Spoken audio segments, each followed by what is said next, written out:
Tonight, I'll be going into some of the workings of the mindsets of those who control the public, because there are special minds, special types of minds and personalities that are chosen to rule the public and lead the public. And many of them are behind the scenes, of course, in big agencies. But many of them are also on a lower level. They're in front of you as politicians and advisors. And they know how the people think and tick, how we tick, you see, with our linear training. They're non-linear in their attitudes. They do have psychopathic qualities. That's an essential to get up there, in fact, just like the CEOs of the biggest corporations in the planet, whose job it is just to make as much money as they can for themselves, first of all, then the company, and to make people buy products through their understanding of human nature. A nature which they don't share with you, but they understand yours very, very well. Because we truly are run by psychopathic personalities that are chosen by even better psychopaths or older psychopaths above them for the particular traits that they have. Now, psychopaths are fantastic persuaders, and they have charisma, and they're ideal for political jobs to lead the public up the garden path. Back after these messages with more.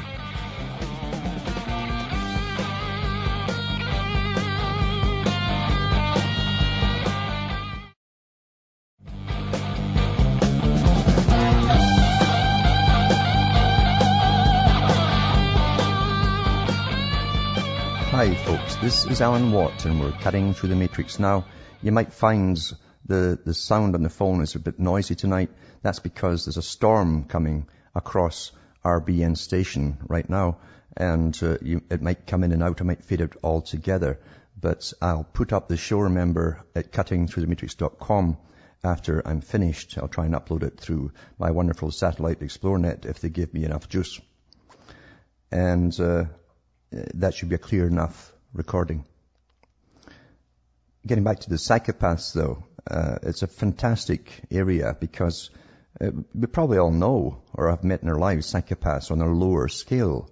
The con men who are always in and out of trouble, the low type who get in trouble with the law. They have they either swindle people or con them, and they're always very charming. Again, the same traits as the ones who are more intelligent. And they have a knack of being friendly to everyone. They can be your best friend, in fact. That's how they come on to people. And they do it instinctively. They don't have to be taught this. They feel nothing, really. And the only time they take pleasure is when they themselves have applause given to them to boost their ego, because they are completely egotistical. And it's always amazed me that after they've pulled something off and they're actually caught, the lower levels are caught, and lots of them are white collar, I should say, worker types. The most theft actually is white collar theft. And they get slaps on the wrist. Often they get off with it because they've suffered enough, because their dignity's been shattered and all that nonsense. And the judge lets them go. And they probably go to the same golf courses. But they never stop their cons. And they're fantastic persuaders. Fantastic persuaders. They're kind of like chameleons in a sense that they look at you and automatically morph into what they think you'd like to see by instinct. They go into certain professions, the cleverer ones, the ones with more education, or they're born into families that are fairly wealthy. They go into different occupations, and they do get placed in positions where they can really soar up to the top, especially in the corporate world. If they don't go into that, they'll go into politics. Again, easy money, fast in. And if you look at politicians, I don't know about the US, but in Canada and Britain and other countries, they often publish the record of these people when they're running for politics. And they'll show you that almost all of them have been in bankrupt many times before, and they've got umpteen credit cards with so much debt and so on. These are the people who are running to get into government, because that's where the honey pot is. That's where they can really score big with lobbyists paying them off and that kind of stuff, and money under the table, and then can also help themselves to the big taxpayer honeypot, which they do copiously.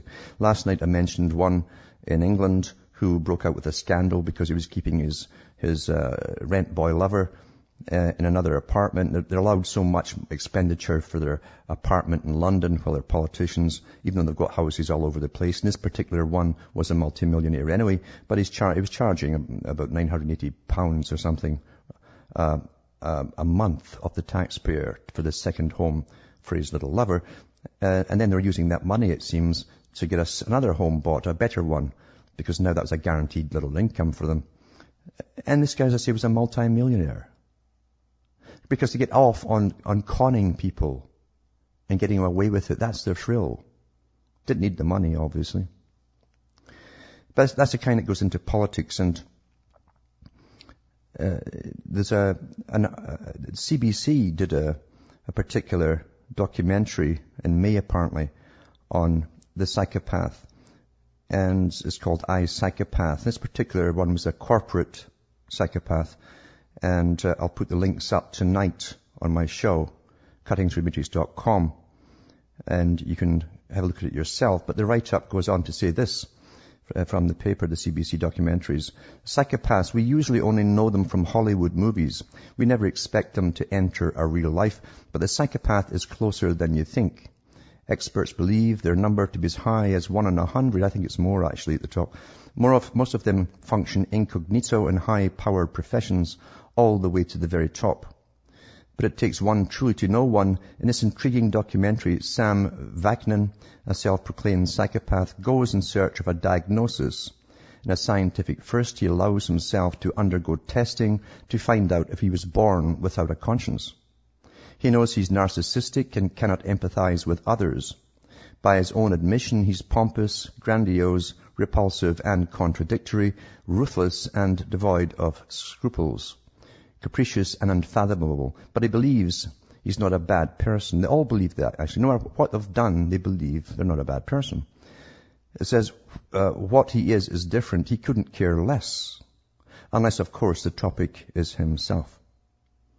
So Vaknin and his long-suffering but ever-loyal wife, Lydia, embark on a diagnostic road trip, but it's uncharted territory deep into the mind and life of a psychopath.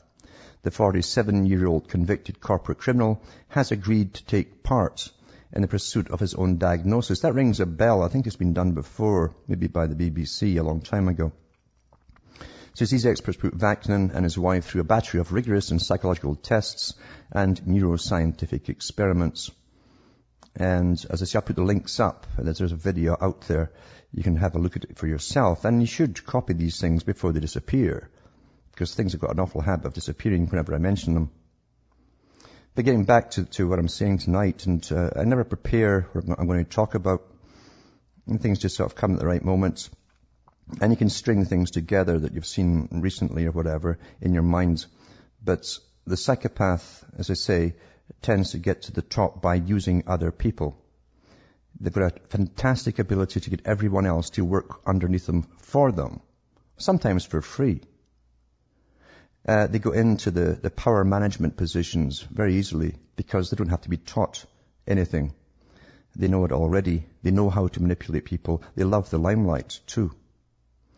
And so many of them are caught cheating. I mean, Britain is famous for this happening even right now. There's media exposures of different politicians and all the cons they've got up to in their personal lives, the rip-offs, how they've charged the taxpayer for the most frivolous things, very expensively, of course, and how they keep doing it. And we'll always get the same type going into politics. That's the type that gravitate towards power and money. It's a magnet to them. And the art of conning people. I can remember Tony Blair. I mean, Tony Blair is a classic psychopath. And even in his interviews, I read one on the air here, where he was interviewed after he left office as Prime Minister of Britain. And he just casually mentioned when they talked about the Iraq War and stuff, he says, he says that hassle, and then just skipped over it. And he was asked if he had any regrets for anything he'd ever did. And he said no.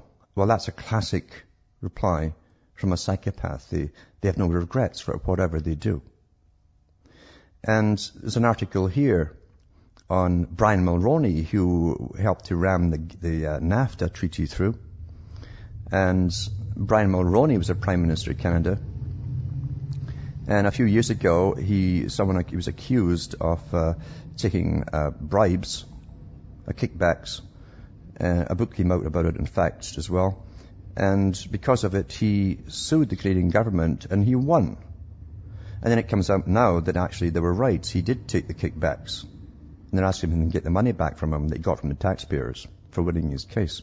This article here is pretty standard. It's former Canadian Prime Minister Brian Mulroney sits before the House of Commons Ethics Committee in Ottawa in December 2007.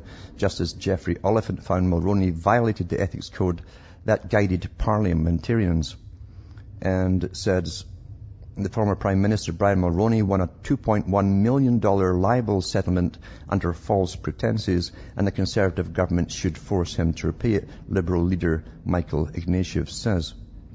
Ignatieff's call Tuesday was echoed by the New Democrats, they're a bit further left than Marx, and Bloc MPs, all of whom have jumped on the findings of a federal inquiry into the Mulroney-Schreiber affair to renew calls for the former Tory leader to pay or repay the out-of-court settlements he won back in 1997.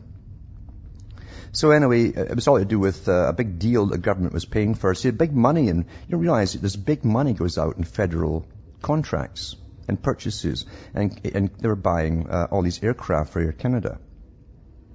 And there were kickbacks to Mulroney. And a man came up with Schreiber and says, this is standard procedure. We bribe people all the time for contracts. The general public, being naive, think, yeah, the government puts up tenders and people put in their bids and the best person gets it. That's not how it works. No, they all put in their bribes. The ones at least are chosen to possibly get the job. The ones who do it honestly will never get a contract coming their way. But Brian Mulroney also, as I say, he helped ram through he ran to get into governments as the head of the Conservative Party by saying he was not for NAFTA, that was a precursor that led up to the free trade deal, that led up to the NAFTA negotiation. But after 2 weeks that he was in, he changed his mind and suddenly he was a proponent. In fact, he was a leader for it. Chrétien did the same thing after him. He ran against it to get in because he knew the taxpayers didn't want it. And when he was in, he became the champion as well. See, they're all psychopathic. But Brian Mulroney did tell the truth when he was out of politics. In an interview at the CBC, he was asked if NAFTA that he'd really rammed through and signed and so on, if it really would be good for Canada. And at the time he'd said, when he was pushing it, he said, oh, it's the greatest thing and we couldn't survive without it. But on the interview, when he was out of Parliament, he said, well, to be honest with you, I don't really know. He says, time will tell. So they can be honest, you see, when they're off the hook for something and they're not going to get, it's over and done with.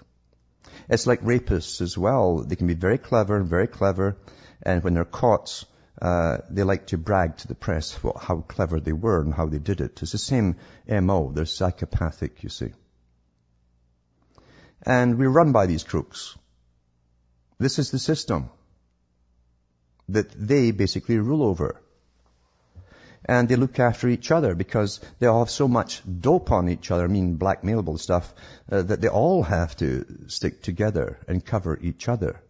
The last thing they want are inquiries into anybody near them that might lead to them. I'll be back with more after this break.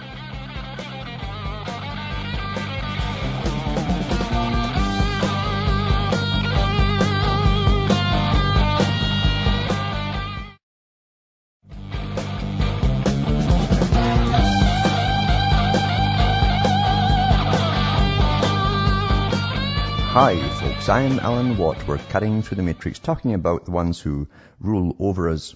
And the psychopath gets into positions of politics and bureaucracies. Bureaucracies are great too. They can hide out there and become the heads of departments which are theirs, their own domains. They can rule over them and they're not accountable to the public.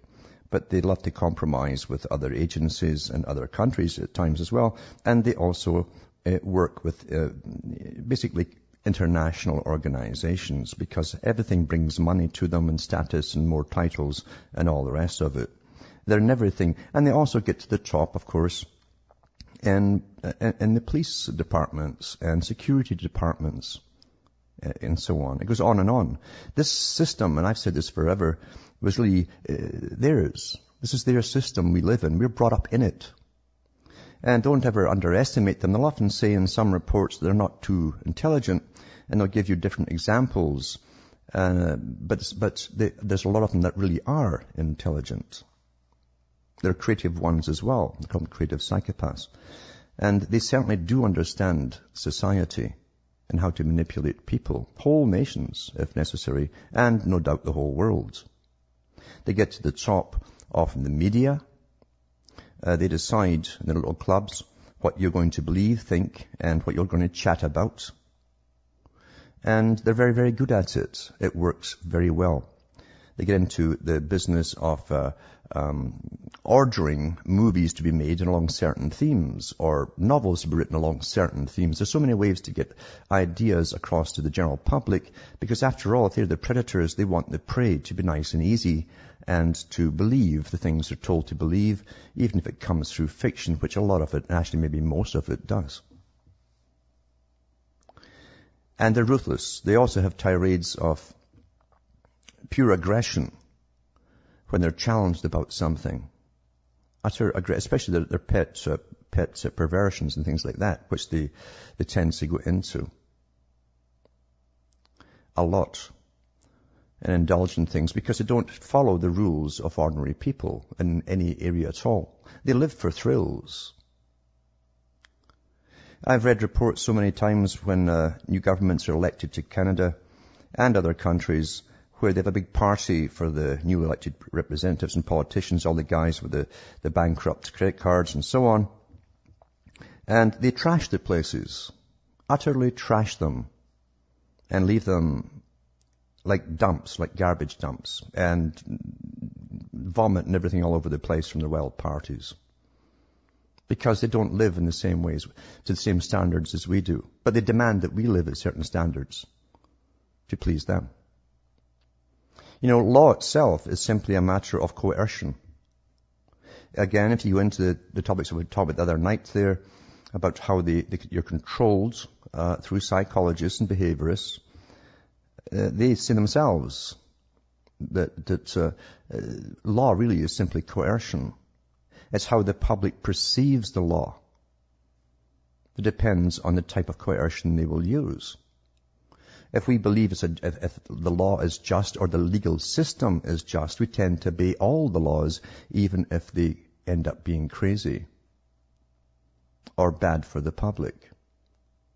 So they have ways of presenting it to the public, never for the true reasons, but always for their own ends, to manage, control the public. 9/11 has been the greatest thing that ever happened for them, to bring in their whole worldwide martial law, because one country, in one city actually, or 2 blocks in a city, were attacked. 2 towers were attacked. And people still cannot see that's kind of odd. Countries have been attacked before, but the whole world didn't go into a martial law mode all at once at the same time and take all the rights away from their peoples and tell them you have no rights nor privacy from now on. That's because, you see, the psychopaths have worked for many, many years at the tops of the countries, organizing the future for their world order, you see. There was a good book written about psychopaths, and it was Ponerology, political Ponerology, and the author did do studies on psychopathic personalities from the Soviet side, on his own leaders, very quietly, because they knew what the consequences would be if it was found out, the group that was involved. But they also compared them with tyrants of the past and the tyrants that they saw in the West. And they found they were all the same personality types, psychopathic. And the conclusion they came to was that we are living in the psychopathic system. It's their system. We're here to please them. We are the prey. We are the sheep, aren't we? They're the predator. Or they might say they're the shepherd, being the good psychopaths that they are. They love terminology to cloud the issues or cloud the reality of it. So therefore, they said they always give you two. Ultimately, when there's so many of them at the top, a psychopathic culture, which the people themselves, although not psychopaths, will emulate. And out of it you come corruption, dog eat dog, debasement, and all morality. And we're living in it now. There's just too many of them at the top. Back after this break.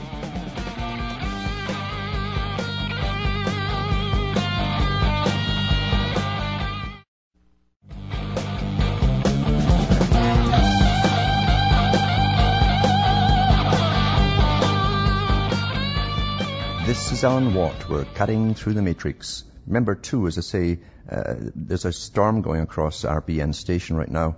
So if the reception's poor, look into my website, cuttingthroughmatrix.com at the end of the show, and I'll have a clear version put up there for you.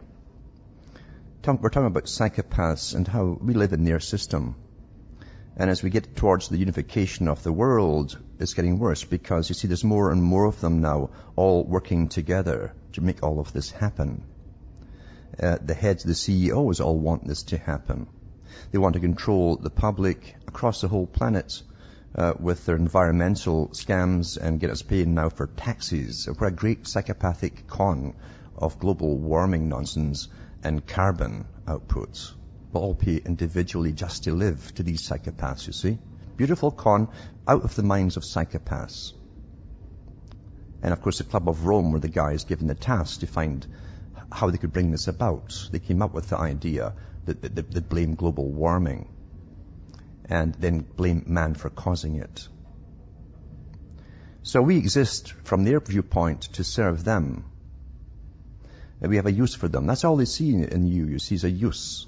Psychopaths have no other affinity with you. You're useful to them.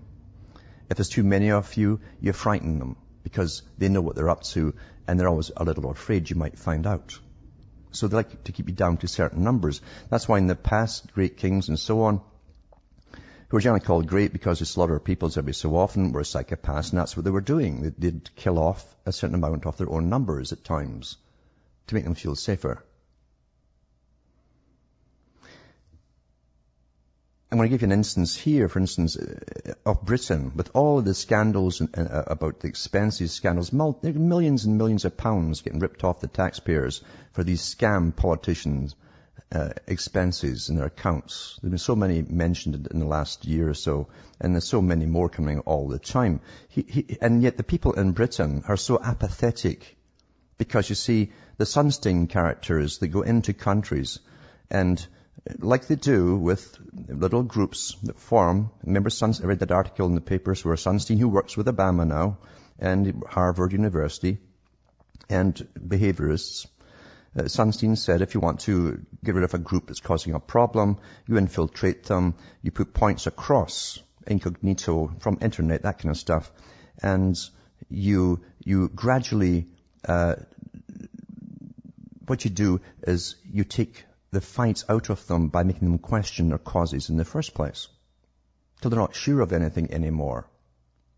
Now, how did he know this? Well, you see, the same behaviorists have been using the sciences on countries for a long time.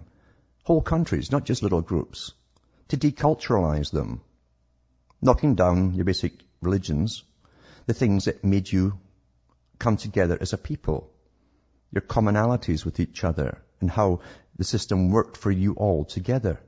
And they break it apart and break it apart, and bingo, now you're ready to join the whole world without much of a protest because you're apathetic. You're saying, well, what does it mean to be British, or what does it mean to be Canadian? That's in the papers today, in fact. What is a Canadian? That's their favourite one that they start off on, and gradually convince you there's no such thing. And the same with the US as well, you see. Sunstein techniques. He's working right now with Obama, doing more of it, and a lot of his cohorts too. But here's Britain here, who's totally deculturalized. Remember, I read the article from Tony Blair, from his assistant, his secretary, who was told we're going to destroy the whole culture of Britain, so that when he leaves politics, it could never go back to being a sort of uniform culture with a tradition or whatever. And that's happened very successfully. It wasn't just him, of course. They had a whole bunch of psychopaths helping him and specialists. But this article here is from Mail Online. As they're all ripping off the publics, they've been losing their homes like crazy. It's the same in the US and elsewhere too.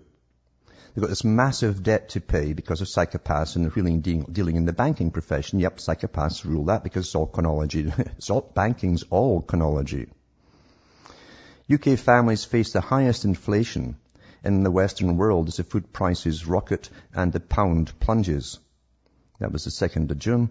Rising food bills have driven Britain's food bills, right? Your food bill, your basic stuff, has driven Britain's inflation rate to the highest in the Western world. The UK's consumer price index figure of 3.7% is 2 or 3 times higher than similar economies across Europe and beyond. New figures from the Organization for Economic Cooperation and Development, interesting organization to look into, by the way, because you tax fund it, and it all works through the United Nations. Every country's got their department sent over there. Great retirement place for politicians to work. Suggests British families are suffering far more than counterparts across the globe. Then they give you all the stats here for different countries and show you how bad Britain is. And its burgeoning bills. It says the food inflation rate in the country is about 2.8% compared to 1.2% in Germany, 0.8% in France, 0.7% in Belgium, and so on and so on. So, you see, that's what they've done to one country that doesn't know what it is anymore.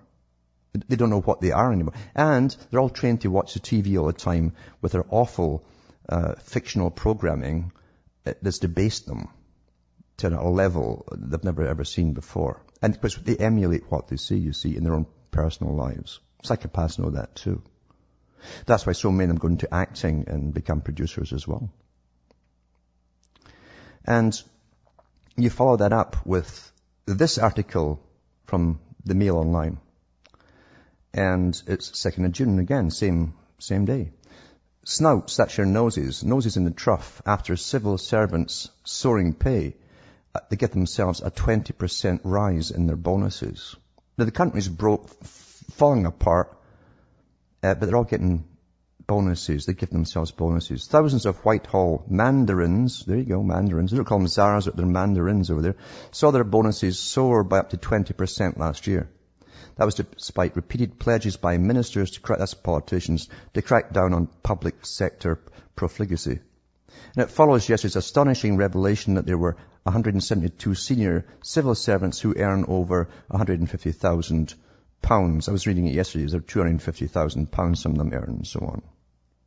But they've given themselves a 20% rise in their bonuses when everyone's losing their homes and they can hardly afford their food. You see, there's no end to the greed of the psychopath. Some of them are more intelligent. They'll try to string it out or get loans to tone it down in countries. And they play that loan game as long as they can, rather than let the public know how bad it is and have them all in a riots. Mind you, they've also prepared for rioting under the guise of terrorism. They knew all this stage would come one day, you see. And that's interesting too, because the Queen gave her a speech there, and by gum, she says, Britain's going to go so green. That's the way of the future, going green. And then she asked for a £6 million pay increase. No problems asking for that one. For one of the richest people on the planet. For waving her hand. That's the world. This is the real world that we live in. It's run by con men and women. And they have the art of conology. Now, conology, as are all good cons, needs participation on the victim. The victim must fall for them. They must like them, in fact, and they do. You can like your abuser because they're so darn charming at times. When you're in the presence of a politician and you're a voter and they fix eyes on you, you're the only person in the world. That's how you'll feel. And you'll be so blushingly grateful to them when they go into politics, that you'll stand by them unless that vision wears off with reality coming through. Sad statement, but that's true. People participate in their own demise. And they've been trained by specialists, again, in behaviorism, that special people and experts should rule over them. That was the Bertrand Russell and the Macy Group philosophy. The people were too ignorant and stupid to rule themselves, so we have to do it for them. And teach them how to live, teach them how to behave, and to produce and all the rest of it, and do as they're told. And that's the society that you have today. And society is so much like that no matter how bad things get, when a new psychopath is introduced to be a leader to them, and they always sniff which way the wind's going, and they will become your leaders. It doesn't matter what side it is, they'll think, well, they can sniff the one that's going to win, and they get to the top. And you fall for it again. I promise to make things nice for you. I promise. And that's all they have to do, is recognize your pain. And you do it again. And then you bend over for the next 4 or 5 years. And that's your fault. Because you don't learn. They used to say, once bitten, twice shy. Fool me once, shame on you. Fool me twice, shame on me. Because you never learn. You keep doing it over and over again. When these characters come up and say, I promise. Tony Blair used to go to workmen's meetings for Labour Party. And he would stop his car outside their buildings, and he'd take out a shirt that was not white, put it on and roll up the sleeves and walk in to meet the labouring class, the working class. Everything is an act, and it comes easy to them. Easy to them, and they're all the same. George Bush went in there as some guy with a southern accent, and he was from the East Coast. His whole life. But that's good enough for the people. They even built a fake ranch from like a Hollywood set because they hadn't built one from down in Texas. That was still under construction. But that was good enough for the press and their photo ops. They didn't tell you that, did they? Everything is showbiz for the public. Everything is showbiz for the public. Some peoples have more psychopaths in them than others. That's also in the book Ponerology. You should read it through. Political Ponerology. Very excellent expose. It doesn't go into everything. I wouldn't agree with them on everything they say either, but they do present their studies of the commonalities of the psychopaths who get up to the top in their system, because it is their system. And how they're very good at bending your perception of things into the way that they want you to perceive how things are. They go into the professions of creating new types of wordings for you through advertising. A lot of them, by the way, are great up there in Madison Avenue in advertising. To give you your little slogans like change is good. Until you're all chanting change is good. And nobody's got the brains to ask, could you define what changes you're going to bring down? Doesn't occur to them. Doesn't matter, does it? And then they're always astounded when they get into office and they go off on some different tangent altogether. Always astounded. Never learning, Never learning. And politicians can only, if they get in for 4 or 5 years, if they hang on for the 5th year in Canada and the so-called British Dominions, or Commonwealth, as they also call it, and maybe in the States too, and even in the provincial, which is like state government, they get a lifetime pension for 5 years. Work 5 years attending. Index related to the cost of living, whatever it may go up to, it will always go up to match it automatically. Drug coverages you can't imagine. Hospital care in military hospitals, especially for them, but not for you, because they only spend $48 million telling Canadian how wonderful our health care system is. That's pure propaganda on television, rather than put it into actual service for the public. Because perception wins over fact to most people. And be very, very careful who you follow. Be very careful. You see, the whole idea of being an individual on this planet is to not only be an individual or become an individual, but stand up for yourself as an individual. Once you start following, you're going to get led up the garden path. As I say, the psychopaths gravitate into those positions. They're men for the season. They are the man for all seasons. Whatever the time is, they'll find the cause. It'll already be starting, and they take it over. And then they lead you up the garden path, the Pied Piper.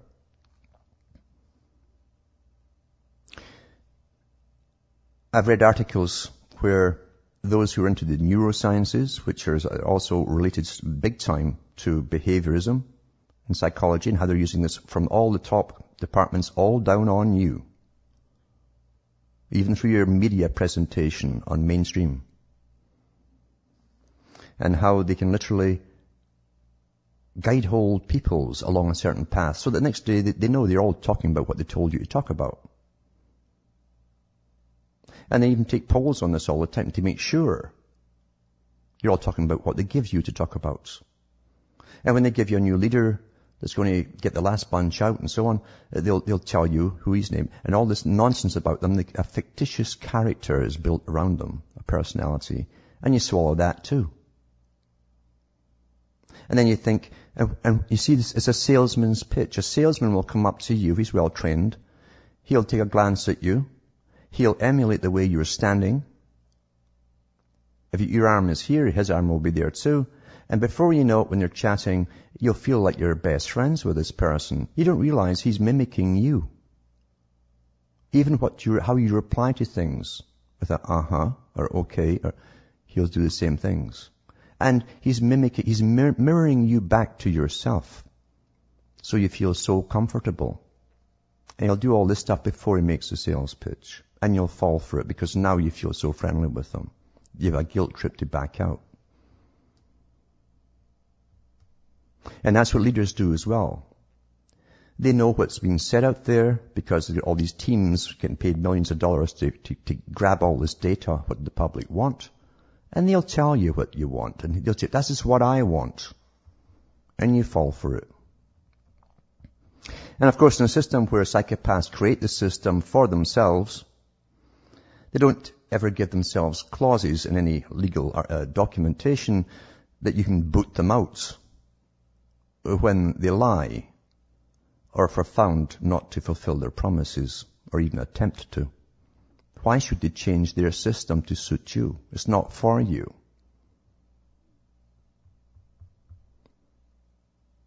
And then there's other psychopaths too who, if they weren't in certain jobs,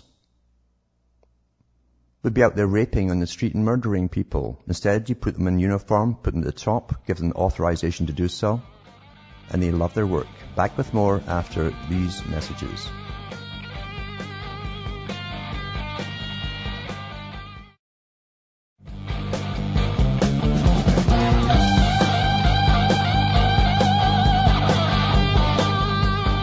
Hi folks, I'm Alan Watt and we're cutting through the matrix.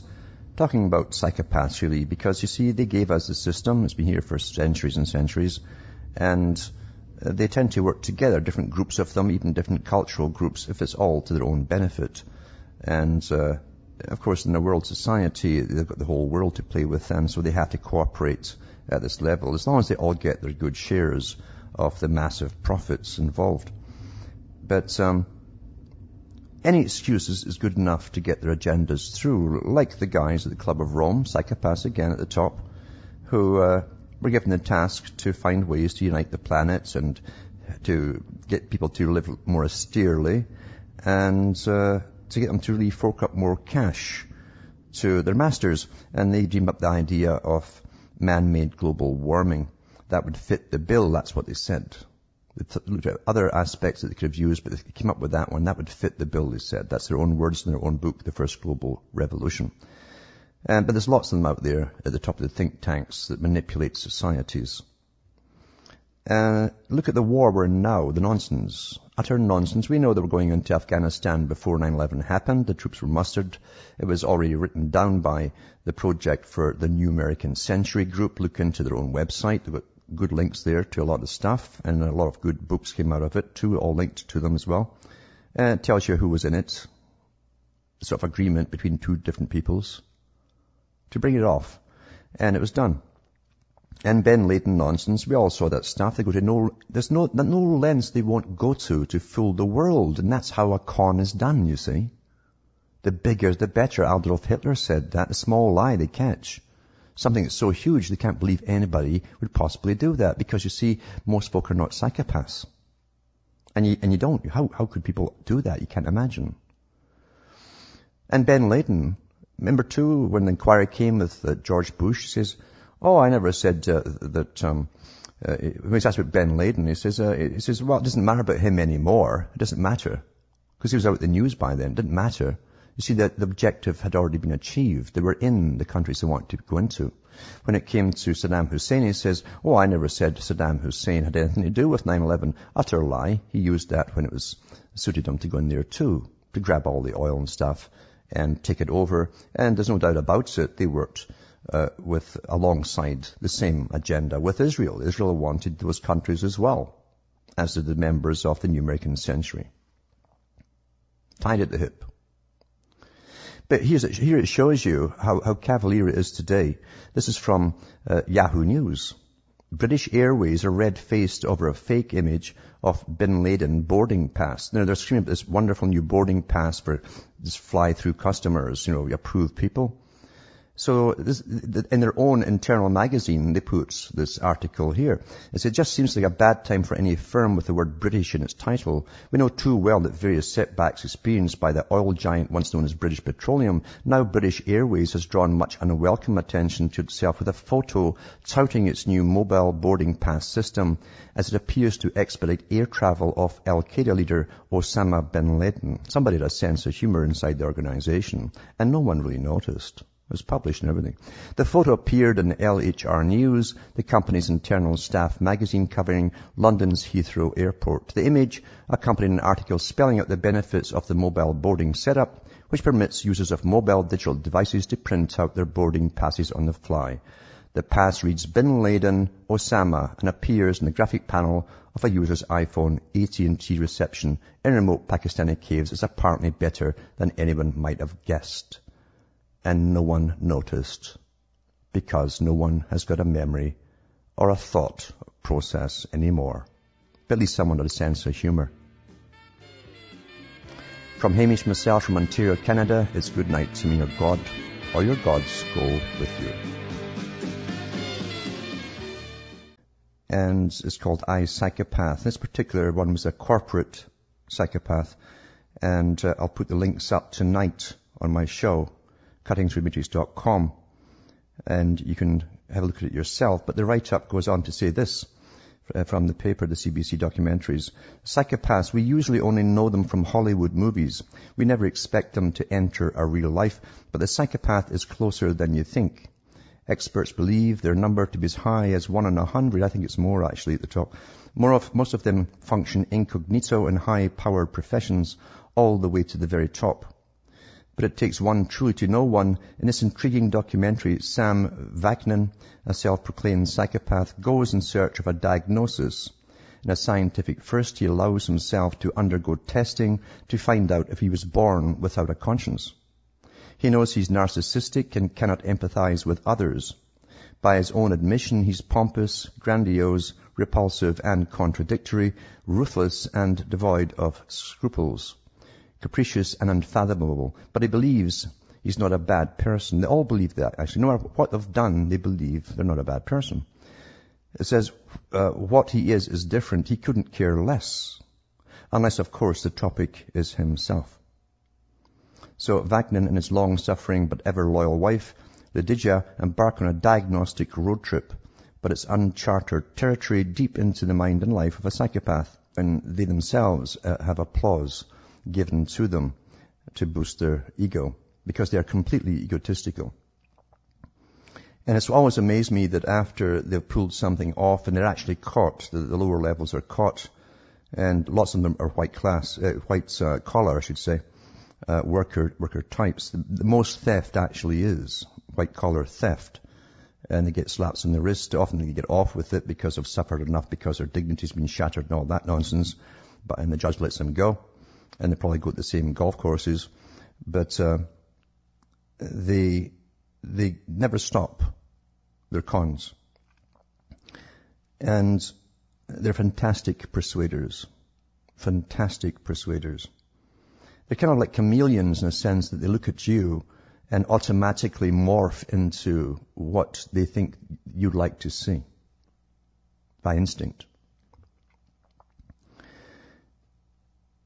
They go into certain professions, the cleverer ones, the ones with more education, or they're born into families that are fairly wealthy. They go into different occupations, and they do get placed in positions where they can really soar up to the top, especially in the corporate world. If they don't go into that, they'll go into politics. Again, easy money, fast in. And if you look at politicians, I don't know about the US, but in Canada and Britain and other countries, they often...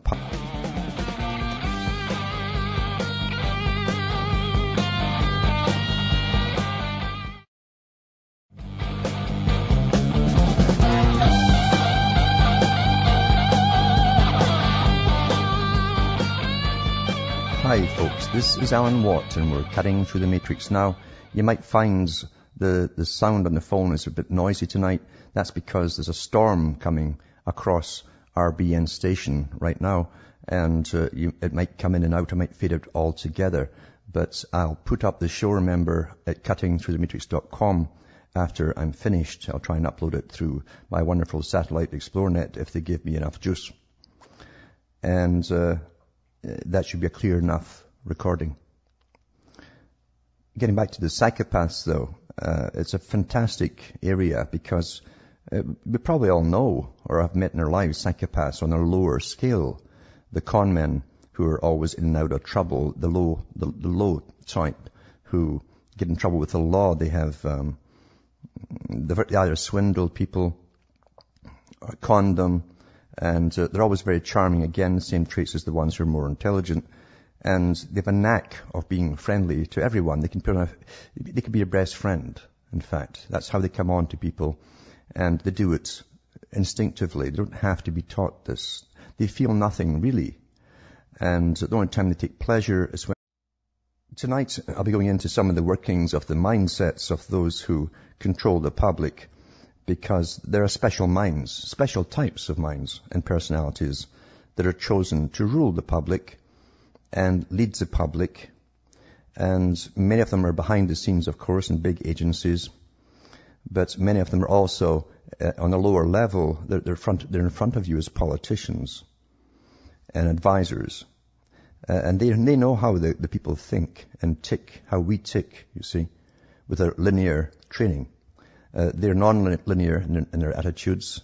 They do have psychopathic qualities. That's an essential to get up there, in fact, just like the CEOs of the biggest corporations in the planet, whose job it is just to make as much money as they can for themselves, first of all, then the company, and to make people buy products through their understanding of human nature. A nature which they don't share with you, but they understand yours very, very well.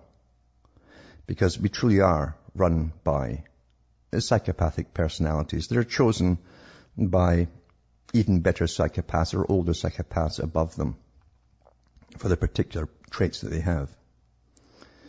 Now, psychopaths are fantastic persuaders, and they have charisma, and they're ideal for political jobs to lead the public up the garden path. Back after these messages with more.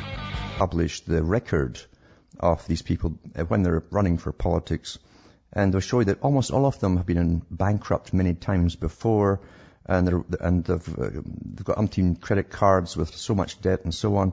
These are the people who are running to get into government, because that's where the honey pot is. That's where they can really score big with lobbyists paying them off and that kind of stuff, and money under the table, and they can also help themselves to the big taxpayer honey pot.